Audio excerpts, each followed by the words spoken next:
அடுத்து ஒரு காமெடி அடிக்கிறாரு, சிரிக்காம காமெடி அடிக்கிறாரு. என்ன சொல்றாரு அப்படின்னா, அது நாங்கள் பிஜேபி தக்லீது செய்யவில்லை, ஆய்வு செய்யக்கூடிய ஆய்வாளர்கள், ஆய்வு பண்ணக்கூடியவர்கள் அப்படின்னு பேசுறாருங்க. அவரு வெள்ளை எதை கருப்புன்னு சொல்றாரோ, வெள்ளையப்புறம் கருப்புன்னு சொன்னா நம்ம கருப்புன்னு சொல்லணும், அவர் கருப்பையெல்லாம் வெள்ளன்னு சொன்னா நம்ம வெள்ளன்னு சொல்லணுங்கிற கொள்கையில நாங்க இருக்கல. அப்படி இருந்திருந்தா நாங்க இந்த கொள்கையை விட்டு நாங்க வந்திருக்கவே மாட்டோம். எவ்வளவு பெரிய காமெடின்னு பாருங்க. அதாவது ஆய்வு செய்யறதா இருந்தா நான் தக்லீது பண்ணல அப்படின்னா என்ன ஆதாரம்? தக்லீது பண்ணலன்னா அதுக்கு ஆதாரத்தை சொல்லணும். நீ உன்னைய மாதிரி தக்லீது பண்ணவன் யாரு? பிஜேபி அப்படின்ற அளவுக்கு தான் இப்ப நீங்க சொல்லக்கூடிய செய்தியிலிருந்து நாங்க விலகிக் கொள்கின்றோம். ஆமிது பக்ரி தக்லீது பண்ணாராம், கருப்ப வெள்ளை என்றார் பிஜே, நானும் வெள்ளை என்றேன், வெள்ளையை கருப்பு என்றார், நானும் கருப்பு என்றேன் என்று ஆமிது பக்ரி சொன்ன மாதிரி இவரு சொல்லலையாம். இவங்க என்ன செஞ்சாங்களாம், இவங்க அப்படியே ஆய்வு புளியாம், ஆய்வா பண்ணி அப்படியே ரொம்ப மிகப்பெரிய ஆய்வாளராம் இவங்க. அதனாலதான் இவங்க வெளியே வந்துட்டாங்களாம். அப்படின்றிய இந்த சூனிய கொள்கை தப்புன்றத எப்போ உங்களுக்கு தெரிஞ்சிச்சு? நீங்க சொன்ன அடிப்படையில 2013 நவம்பர் மாதம் எனக்கு தெரிந்தது. நீங்க போட்ட ஸ்டேட்டஸ் நவம்பர் 2013 இருந்துதான் நடந்த மசூராவில் தான் என் கருத்தை தெரிவித்தேன். அன்றிலிருந்து இன்று வரை கிட்டத்தட்ட 1 வருட இடைவெளி காலத்தில் தான் நான் இரட்டை நிலையை மேற்கொள்ள வேண்டியது வந்தது. அப்புறம் ஏன் கிட்டத்தட்ட 1 வருஷம் நடிச்சுக்கிட்டு இருந்தீங்க? சூனியம் பொய் அப்படின்னு ஏன் பேசுனீங்க? திருமறை குர்ஆனுக்கு முன்படக்கூடிய செய்திகளை ஏற்றுக்கொள்ள கூடாதுன்னு ஊரா போய் ஏன் கத்துனீங்க? இந்த நிலைப்பாடு சரியானதா தவறானதா? குர்ஆனுக்கு ஒரு செய்தி முரண்படுகிறது, முரண்பட்டால் அதை ஏற்றுக்கொள்ள கூடாது என்று நம்ம சொல்றோம்ல, இது அவ்வளவு பேர் மறுக்கிறான். இது சரியானதா தவறானதா?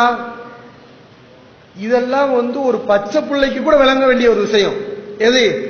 குர்ஆனுக்கு மாற்றமா ரசூலுல்லாஹ் சொன்னதா ஒரு செய்தி வந்தா அது சரியான செய்தி இல்ல, அதை நபி அவர்கள் சொல்லியிருக்க முடியாதுங்கிறது பாடம் நடத்தி சொல்ல வேண்டிய மேற்று இல்ல. இது குர்ஆனுக்கு மாற்றமா ரசூலுல்லாஹ் பேசுவாங்களா? பேச மாட்டாங்க. அப்ப மாத்தமா இருக்குது, ரசூலுல்லாஹ் சொன்னதா இருக்குது, ரசூலுல்லாஹ் சொன்னது இல்ல, முடிவெடுத்துரு, அவ்வளவுதான். பிஜே சொன்னார் அதனால் கத்தினேன், பிஜே பேச சொன்னார் அதனால் பேசினேன், தௌஹீத் ஜமாத்தில் எனக்கு தாயியாக அனுப்பிவிட்டார்கள் அதனால் அனுப்பினேன். இதுக்கு பேர் என்னது? தக்லீது தானே. 1 வருஷம் நீ தக்லீது, ஒன்னே மாதிரி தக்லீது பண்ணவனும் கிடையாது, நடிக்கவும் செஞ்சிருக்க, தக்லீது பண்ணிக்கிட்டு நடிச்சிருக்கீங்க. என்ன தக்லீது இல்ல? தக்லீது உள்ளவன் எங்களுக்கு தேவையும் இல்ல, தூக்கி வீசிடுவோம். அதுதான் எங்களுடைய நிலைப்பாடு. வெளியேற வேண்டிய ஆளுதான், அதுக்கு தான் சொல்றோம் உங்களை. வெளியேற்றப்பட வேண்டிய ஆளு, வெளியேற வேண்டிய ஆளு சரியானதான் இருந்திருக்கு. அப்ப 1 வருஷம் தக்லீது தானே பண்ணிருக்க, நீங்க பண்ணிருக்கீங்க. கன்ஃபார்ம் ஆயிருச்சா இல்லையா?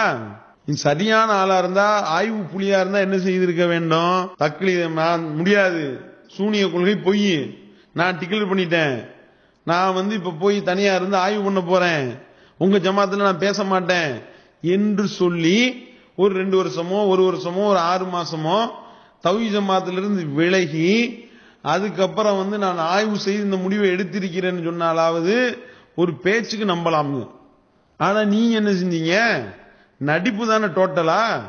அப்போ இத்தனை வருஷம் நடித்து கொண்டிருந்தவர் சொல்றாரு நான் தக்லீது செய்யவில்லை, நான் பக்காவா ஆய்வாளரே ஆய்வு செய்து கொண்டிருந்தேன் என்று சொன்னால் அது எவ்வளவு பெரிய அபாண்டம், எவ்வளவு பெரிய பொய். அதாவது எந்த அளவுக்கு இவர் தக்லீது பண்ணாரு அப்படின்றதுக்கு ஆதாரம் என்னன்னா, அதாவது இவர் ஒரு நிலைப்பாடை சொல்றாரு, சூனியத்தை நம்பக்கூடியவனுக்கு 2 கூலியும், சூனியம் இல்லைன்னு மறுக்கிற நமக்கு 1 கூலியும் அல்லாஹ் கொடுப்பான் மறுமையிலன்றாரு. இது என்னங்க? இது உலகத்தில் இல்லாத புது தலீல், புது உசுலா இருக்கு. இப்படி எவனாவது சொல்லுவானா அப்படின்னு நம்ம கேள்வி கேட்கிறோம். அப்படின்னா எல்லாம் என்னன்னு கேட்டா அதுவும் நம்புறாங்க இல்ல, நம்புறதுக்கு ஒரு கூலி கிடைக்கின்றாரு. அப்ப தர்கா கபரு வணங்கிக்கும் ஒரு கூலி கிடைக்குமே, அப்ப நமக்கு 2 கூலினா அவனுக்கு ஒரு கூலி கிடைக்குமேன்னு சொல்லி கிளின்னு கேட்டோம். கேட்டா முழின்னு முழிச்சாரு. கடைசியில இவர் ஆளு மூல உளம்ன மாதிரி ஆகி போச்சு, மெண்டல் ஆயிட்டாரு போல, அதனால இவரை நிப்பாட்டி வைப்போம் அப்படின்னு சொல்லிட்டு பயான்ல இருந்து நிப்பாட்டியாச்சுங்க. நிப்பாட்டினா என்ன செஞ்சாரு தெரியுமில?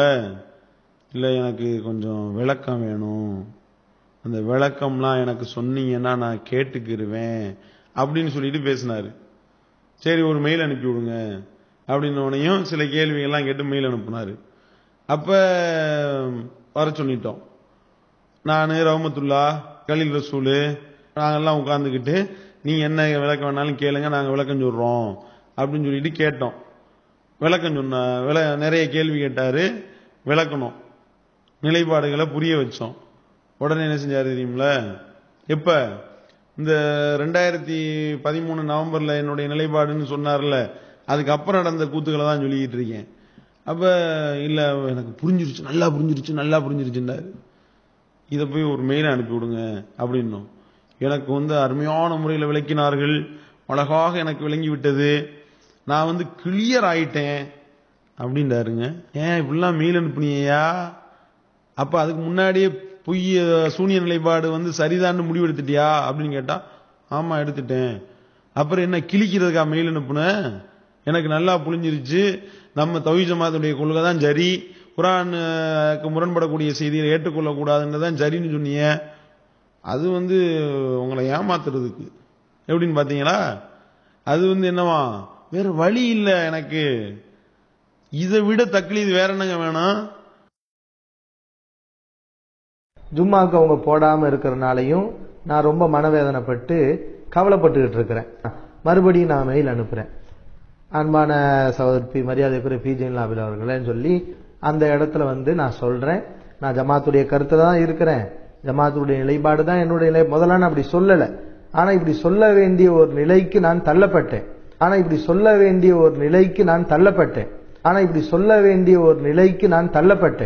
தான் ஒரு நயவஞ்சகன் என்பதை தன்னுடைய வாயாலேயே ஒப்புக்கொள்வதை பாருங்கள். தமிழ்நாடு தௌஹீத் ஜமாத்தில் இருந்து நடவடிக்கை எடுத்து நீக்கிவிட்டால் தான் பேச முடியாது என்பதை உணர்ந்த அவர் தனக்கு சிஹிர் குறித்து தடுமாற்றம் இருந்த நிலையிலேயே தான் அனைத்தையும் தெளிவாக விளங்கிவிட்டதாக, தௌஹீத் ஜமாத் நிர்வாகிகளை ஏமாற்றியதாகவும் அவரே ஒப்புதல் வாக்குமூலம் அளிக்கின்றார். சிஹிர் குறித்து தனக்கு தடுமாற்றம் இருந்த நிலையிலேயே நான் இரட்டை நிலையை மேற்கொண்டு ஊர் ஊராக சென்று சூனியம் இல்லை என்று பேசினேன் என்று ஒப்புதல் வாக்குமூலம் அளிக்கின்றார்.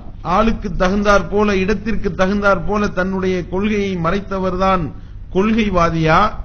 இவர்தான் கொள்கை குன்றா? இவர்தான் கொள்கைக்காக இந்த ஜமாத்தில் இருந்து வெளியேறினாரா? சிந்திப்பீர். இப்படி என்னுடைய கருத்துக்களை நான் தெரிவிச்சு என்ன தயவு செஞ்சு ஜும்மாவுக்கு போடுங்க, அது ரொம்ப என்னுடைய மனநிலையை பாதிக்குது, எனக்கு ரொம்ப கவலையாக இருக்கிறது அப்படிங்கறத நான் உங்களுக்கு தெரியப்படுத்துறேன். அப்ப இந்த மெயில் போனோனையுமே உடனே எனக்கு எம்ஏ சுலைமா அவங்க ரிப்ளை பண்றாங்க, நீங்க இனிமே ஜும்மாவுக்கு போகலாம், ஒன்னும் பிரச்சனை இல்லை அப்படின்னு சொன்னாங்க. அன்றைய நேரத்தில் அது எனக்கு பெரிய ஒரு மருந்தாக இருந்துச்சு, அது அளவில்லாத ஒரு மகிழ்ச்சியாகவும் ஒரு சந்தோஷமாகவும் இருந்துச்சு. இப்ப ரெண்டு ஒரு நிலைக்கு நான்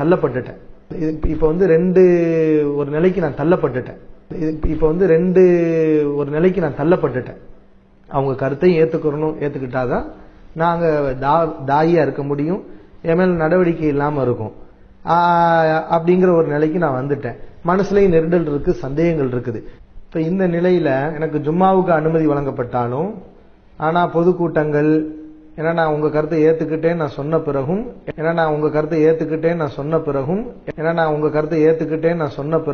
எனக்கு ஜும்மாவை செய்யறதுக்கு மட்டும் தான் அனுமதி வழங்கப்பட்டுச்சு. அப்ப சிறு விஷயத்துல ஒன்னும் தடுமாற்றம் நீங்கல. நான் உங்க கருத்தை ஏத்துக்கிட்டேன் நான் சொன்ன பிறகும் இதை நான் பகிரங்கமா சொல்லும் போது நடவடிக்கை தொடரக்கூடிய வகையில இருக்குது. அப்ப ஜமாத்தை விட்டுட்டு போறதா, போக முடியாது, போகிறதுல எனக்கு பயங்கரமான ஒரு கவலை இருக்குது. அப்ப இதனால நான் என்ன செய்யறேன்னா சந்தேகங்களோடையும் இருக்கிறேன், அதே நேரத்தில் அவங்க கருத்தை ஏத்திருக்கிறேன் அப்படிங்கறத வெளிப்படுத்தக்கூடிய ஒரு நிலை, எனக்கு ஒரு தடுமாற்றம் அந்த இடத்துல எனக்கு இருக்குது. இந்த மாதிரி ஒரு நிலைக்கு நான் தள்ளப்பட்டேன். ஜமாத்தை விட்டு வெளியே போகக்கூடிய ஒரு நிலை வரும்போதுதான் இந்த மாதிரியான ஒரு நிலைக்கு நான் தள்ளப்பட்டேன். என்னன்னு கேட்டா அதுக்கு இப்ப பேசியிருக்காரு, விளக்கம் கேட்டேன்ல, பிஜே வந்தாரா சொன்னாரா, பிஜே ஓடி போயிட்டாருல, மத்த ஆளுகளை தானே அனுப்பி விட்டாரு அப்படின்றாரு. எனக்கு உங்களுடைய கொள்கை தப்புன்னு தெரியுது, உங்கள்கிட்ட பேசணும்னு சொல்லும் போது நான் சுட்டி காட்டுறேன், எனக்கு விளக்கம் கொடுங்கன்னு வரும்போது முகத்தை காட்ட மாட்டேங்கிறார், ஓடி போய் எங்கே போய்கிட்டு வேற ஆள் அனுப்பி விடுறார். அப்ப இது தக்லீதா இல்லையா? உனக்கு உண்மையிலேயே உனக்கு கொள்கை தான் முக்கியம்னா ஆள்க சொல்ற விளக்கத்தை ஏத்துக்கிருவ. தக்லீது நீ பண்ற, நீங்க தக்லீதுல மூழ்கி இருக்கிறதுனால தான் பிஜே வரணுமா இவங்களுக்கு விளக்கம் சொல்ல. பிஜே உன்னை ஒரு ஆளாவே மதிக்கல, மெண்டல் ஆகி போச்சு, மூளை குழம்பிருச்சுன்னு போயிட்டாரு அவரு. அப்ப பிஜே தான் வேணும்னு கேட்டீங்களா இல்லையா? கேக்குறீங்கல்ல, இன்னைக்கு வரைக்கும் கேட்டுக்கிட்டு இருக்கீங்கல்ல. அப்ப இதுக்கு பேர் என்னது? கொள்கை தான் முக்கியம்னா கொள்கையை சொன்னோன்னு விளங்கி இருக்கணும்ல. ஆளு தான் வரணும்னா இதுக்கு பேர் தான் தக்லீது. இதைத்தானே சொல்லிக்கிட்டு இருக்காங்க. அப்ப விளங்குச்சா இல்லையா? அப்ப யாரு தக்லீது பண்றதுன்னு விளங்கிக்கிறங்க. உள்ள ஒண்ணு வைத்து கொண்டு வெளியே போய் பிரச்சாரம் பண்ணி 1 வருஷமா நடிச்சீங்கல்ல, அந்த மாதிரியான அயோக்கியத்தனங்களை செய்து கொண்டிருந்தவர், தக்லீது செய்தவர் நீங்க நல்ல புள்ள வேடம் போட வேண்டாம் அப்படின்றத உங்களுக்கு சொல்லிக் கொள்கின்றோம். ஆய்வு புள்ளி அவர்களுடைய அந்த விளக்கம் என்னன்னா, கருப்ப பிஜே வெள்ளன்னு சொன்னாராம், உடனே இவர் வெள்ளன்ட்டாராம். வெள்ளைய கருப்பு அப்படின்னாராம், உடனே இவரும் கருப்புன்ட்டாராம். அந்த மாதிரியா நான் தக்லீது பண்ணேன் அப்படின்னு கேட்கிறாரு இந்த அப்பாஸ் அலி அவர் இடத்துல. கேட்கிறேன், 1 வருஷம் நடிச்சுக்கிட்டு இருந்தீங்கல்ல, அதுக்கு பேரு தக்லீது தானே? அது எப்படிப்பட்ட தக்லீது? ஆமீது பக்கரியெல்லாம் தூக்கி சாப்பிடுற தக்லீது. எப்படி? பிஜே கருப்புன்னு சொல்லியிருக்காரு, உதாரணத்துக்கு வச்சுக்கிறோங்க. கருப்பை பார்த்து வெள்ளை அப்படின்னு இருக்காரு. உடனே அப்பாஸ் அலி ரொம்ப வெள்ளையால தெரியுது, அப்படி தக்லீது. நீங்க சொன்ன அடிப்படையில் பார்த்தா இப்ப 2 ஒரு நிலைக்கு நான் தள்ளப்பட்டுட்டேன். அவங்க கருத்தையும் ஏத்துக்கிட்டாதான் நாங்க தாயியா இருக்க முடியும், என் மேல நடவடிக்கை இல்லாம இருக்கும் அப்படிங்கிற ஒரு நிலைக்கு நான் வந்துட்டேன். மனசுலயும் நெருடல் இருக்கு, சந்தேகங்கள் இருக்குது. இப்ப இந்த நிலையில எனக்கு ஜும்மாவுக்கு அனுமதி வழங்கப்பட்டாலும், ஏன்னா நான் உங்க கருத்தை ஏத்துக்கிட்டேன்னு நான் சொன்ன பிறகும் அப்ப சிறு விஷயத்துல ஒன்னும் தடுமாற்ற நீங்கள. அதே மாதிரி வெள்ளைய கருப்புன்றாரு, வெள்ளையா இருக்கு. அப்பாஸ் அலி கருப்பா தானே தெரியுது, இவரு ரொம்ப கண்ணங்கரே இருட்டால தெரியுது அப்படின்னா எப்படியோ அந்த மாதிரி தக்லீது பண்ணாலு ஆய்வு பண்ணி பின்பற்றினா ஓகே தான். ஆனா நடித்து கொண்டு தக்லீது செய்தால் இதை பத்தி பேசலாமா?